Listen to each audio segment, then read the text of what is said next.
तेजी से शहर की जनसंख्या बढ़ रही है, उसी के अनुपात में अपराध भी बढ़ रहे हैं। बढ़ते आपराधिक आंकड़ों के नीचे दबे पीड़िता में अब पुलिस कर्मचारियों के नाम भी सामने आने लगे हैं। इसका ताजा उदाहरण के तहत एरोड्रम थाना पुलिस और इंदौर क्राइम ब्रांच द्वारा संयुक्त कार्यवाही कर साधु बनकर लूट की वारदातों को अंजाम देने वाला आरोपी को गिरफ्तार किया गया है। आरोपी लूट माल भी पुलिस ने बरामद किया है। वहीं अब आरोपी से पुलिस अन्य लूट की वारदातों के बारे में पूछताछ कर रही है। आरोपी साधु ने इंदौर के एरोड्रम थाना क्षेत्र में एक वारदात को अंजाम दिया था। तभी से पुलिस, एरोड्रम और क्राइम ब्रांच इस आरोपी की तलाश में जुटी थी। बता दें कि बिना नंबर की कार से घूमकर सुनसान इलाके में राहगीरों को सोने के आभूषणों को अभिमंत्रित कर धन लाभ होने का लालच देता था और झांसा देकर लोगों के आभूषण लूटकर भाग जाता था। इंदौर में एक घटना इसी महीने की 20 तारीख को हुई थी, जिसमें फरियादी गोकुल वर्थडे ने थाने पहुंचकर शिकायत दर्ज कराई कि शिक्षक नगर के हीरो शोरूम के पास एयरपोर्ट रोड पर बिना नंबर की कार से एक साधु ने एक काला गमछा और रुद्राक्ष की माला गले में पहने हुए था। उसने मुझे झांसे में लिया और सोने की चेन छीन ली। दूसरा मामला तीसरे महीने की 13 तारीख का है। एक सफेद रंग की बगैर नंबर की कार में छोटा बांगड़ा रोड सुपर कॉरिडोर पर फरियादी चंद्रपाल सिंह के साथ एक लूट की घटना को अंजाम देते हुए हाथ में पहनी घड़ी एक कड़ा उतार लिया गया और साधु बनकर लोगों को ठगने वाले आरोपी को पुलिस इंदौर ने गुजरात से गिरफ्तार किया है। आपको बता दें कि दोनों घटना में पुलिस कर्मचारियों को टारगेट बनाया गया। आरोपी किशन नाथ पिता बाबूनाथ, जिसकी उम्र 38 साल है, उस पर कई अपराध इंदौर के थानों में दर्ज है। आरोपी से उज्जैन पुलिस द्वारा भी अन्य लूट की घटनाओं में आरोपी से पूछताछ की जा रही है। वहीं पकड़े गए आरोपों से लोगों से ठगा हुआ माल पुलिस ने जब्त करते हुए और भी पूछताछ शुरू की है। इसी के साथ साधु का वेश बनाकर ठगने वाले एक आरोपी को तो क्राइम ब्रांच और एरोड्रम की संयुक्त कार्यवाही में पकड़ लिया गया है, लेकिन आरोपी का एक साथी जो घटना में शामिल था वह अभी फरार है, जिसकी तलाश कर सरगर्मी से की जा रही है। के अंतर्गत दो घटनाएं होती है, एक 13 तारीख की घटना है और एक 20 तारीख की घटना है। जिसमें 13 तारीख की घटना में जो एएसआई है, जो कि रेडियो में पदस्थ है, उनके साथ घटना हुई थी कि एस्कोडा वाइट कार में दो लोग आए थे और इनके दो, एक बाबा बनकर आया था और एक ड्राइवर था। बाबा ने ये बोला कि मैं तुम्हें आशीर्वाद देता हूँ। आशीर्वाद के लिए जैसे ही एएसआई रेडियो झुके तभी उनकी चैन लूट कर वहाँ से ले गए।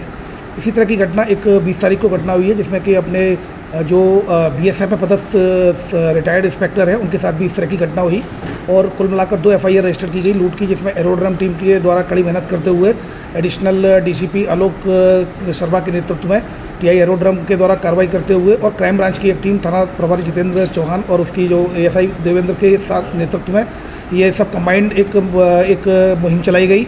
और इसमें गुजरात से जो खेड़ी डिस्ट्रिक्ट का कबड़गंज जहाँ का रहने वाला है ये आरोपी, उसको सीसीटीवी फुटेज लगभग 700 सीसीटीवी फुटेज देखे और गुजरात तक उन फुटेज को देखते हुए उस आरोपी के गांव तक पहुंचे और तब फिर वहां शोहरत पता की तो पता चला कि कबड़गंज में रहने वाला किशन नाथ पुत्र बाबूनाथ इस तरह का उसकी शोहरत है। ये पहले भी इसी तरह की घटनाओं पकड़ा जा चुका है। तब वहाँ लोकल पुलिस की मदद लेते हुए थाना प्रभारी एरोड्रम और थाना प्रभारी क्राइम ब्रांच के द्वारा ज्वाइंट ऑपरेशन करते हुए उसको हिरासत में लिया गया। हिरासत में लेकर यहाँ आए और उसको लेकर आए, यहाँ पर उससे पूछताछ की गई तो उसने अपना अपराध कबूल कर लिया और फिर उसके बाद माननीय न्यायालय के समक्ष पेश किए जाकर उसकी लगभग 4 दिन की पुलिस रिमांड मिली है। उसमें कल थाना प्रभारी एरोड्रम के द्वारा जाकर आज वापसी की है और उसमें इनके द्वारा चेन जब्त कर ली गई है, जो कि एएसआई रेडियो से इनके द्वारा लूटी गई थी। इसके अलावा बाबा बनकर जो उसके द्वारा जो हाथों में अंगूठियाँ पहनी थी वो 4 अंगूठियाँ जब्त कर ली है। इसके अलावा जो रुद्राक्ष की माला पहने हुए जो एफआईआर में आया था, आप लोगों को ज्ञात होगा कि रुद्राक्ष की माला पहने हुआ था, इस तरह का फरियादी के द्वारा बताया गया था,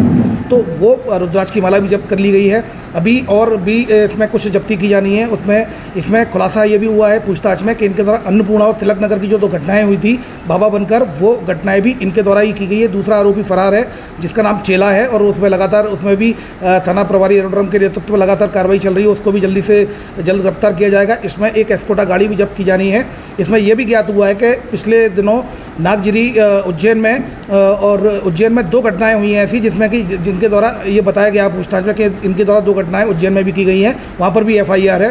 प्लस इसके अलावा अन्य स्टेट्स में भी ये वांटेड हैं। कुछ फ़ोन आ रहे हैं लगातार, इलेक्ट्रॉनिक मीडिया के माध्यम से, प्रिंट मीडिया के माध्यम से बात पहुँच रही है। जयपुर से भी इसका संभवतः एक वारंट है जो कि थाना प्रभारी के पास फ़ोन आया है। एक मुंबई से भी एक फ़ोन आया है। तो कहीं ना कहीं इलेक्ट्रॉनिक और प्रिंट मीडिया के माध्यम से जब ये बात आएगी तो निश्चित रूप से इस तरह की जो घटनाएं हैं, जो मोडस ऑपरेंडी है, उसके आधार पर और भी ऐसी संभावना कि और भी इनके द्वारा अपराध किए गए होंगे। कुल मिलाकर इस जो आरोप पकड़े गए आरोपी के खिलाफ लगभग 1 दर्जन अपराध पंजीबद्ध हैं कबड़गंज में। इसका बैकग्राउंड क्या परिवार में कौन कौन है? ये जो बेसिकली ये मदारी हैं और ये 5 उस गांव में इस तरह के 6-7 परिवार हैं और इसमें कुछ लोग इस तरह की शोहरत है कि इस तरह के अपराध घटित करते हैं। और इसी शोहरत पर अब मैं आपको बता दूं 2022 में कोतवाली खरगोन ने भी इन दोनों आरोपी को पकड़ा था। इनके द्वारा कोतवाली में खरगोन में भी ये घटना की गई थी। तो इनकी ये शोहरत है, इसमें निश्चित रूप से बहुत कड़ी मेहनत की गई है। थाना प्रभारी एरोड्रम और थाना प्रभारी जितेंद्र चौहान जो कि क्राइम ब्रांच के हैं, इन दोनों ने जो टीमें बनाई थी उसमें बहुत मेहनत करते हुए 700 कैमरे लगातार गुजरात तक जो खेड़ी जो डिस्ट्रिक्ट है वहाँ तक देखते हुए ये लोग चले गए। तो निश्चित रूप से ये काफ़ी सराहनीय कार्य है। कार जो थी सर इनकी खुद की थी या इनके किराए पे? जैसा कि मैंने बताया पूछताछ में चल रही है। इस संभावना से भी इनकार नहीं किया जा सकता कि कार भी किसी दूसरे की हो। फिलहाल इनसे पूछताछ चल रही है। दूसरा आरोपी जो कि कार की व्यवस्था करता था जिसका नाम चेला है, उसके पकड़े जाने पर इस बात का भी खुलासा होगा।